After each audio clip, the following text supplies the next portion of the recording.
Silver just hit $92 an ounce, a 200% climb in just over a year. But if you walked into a coin shop today expecting a $92 silver buyback offer, you probably got a rude awakening. Why is the spot price on your screen $10 or even $15 higher than the cash offer in your hand? Today, we're talking about the silver liquidity trap and why the pipeline is officially jammed. And look, by the time you watch this, the silver spot price could be $95 or it could be $85.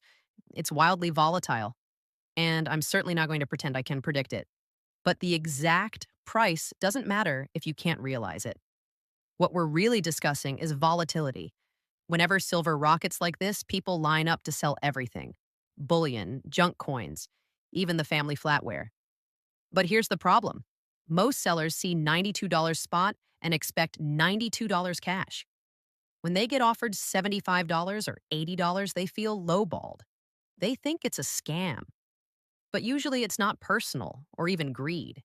It's evidence of a system that wasn't built to move this fast. When you hear news of a silver shortage, it doesn't mean the world's out of silver. It means the supply chain doesn't always move quickly for lots of reasons I cover in my previous video about the end of easy silver. The liquidity problem is just one that we tend to see on a local level, and it's something I've seen a lot of questions about from people who have recently tried to sell. Think like a dealer for a second. When silver moons, sellers flood in to sell the top, but buyers thin out because they're afraid of the drop. The dealer is stuck floating the cash. If they buy your silver at $80 today and the market corrects to $70 tomorrow while that metal is still sitting in their tray, they lose. In uncharted territory like $92, dealers face two deadly risks. The price drops before they can flip it. They literally run out of cash because they've bought too much inventory they can't instantly move. That's where refiners come in. They are the safety net for dealers.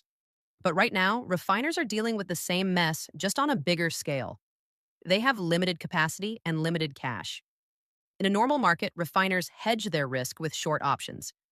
But when prices spike violently, hedging gets expensive. Margin calls can trigger before they even finish melting the metal. So refiners do what any business does in chaos: they protect themselves. They refuse certain items, extend their payout timelines, and pay spot minus a brutal discount. They let you, the seller, absorb the volatility. If you're trying to sell right now, remember that you have options. It's up to you to choose the best solution for your unique situation. For example, shop around.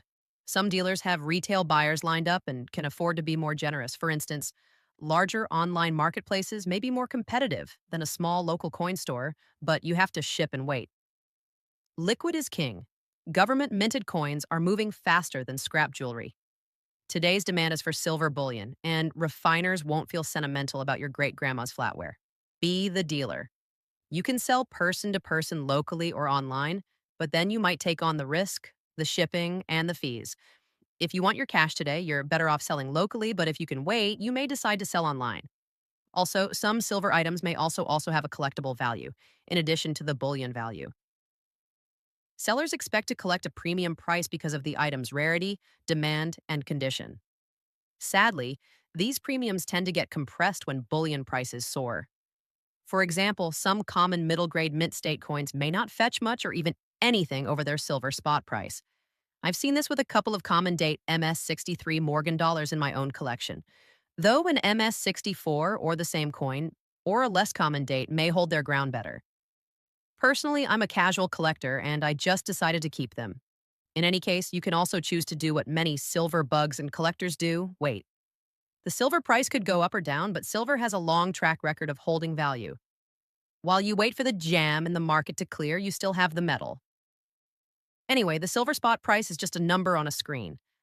Liquidity is the reality that decides if you actually get that money. Markets don't just go up and down, sometimes they get stuck. I want to hear from you. What are the buyback prices looking like in your town? Are the shops even buying? Have you found better offers online? Let's compare notes in the comments. If this helped you understand the liquidity trap, hit like and subscribe. It helps me stay plugged in while we navigate this together. Until we chat again, take care.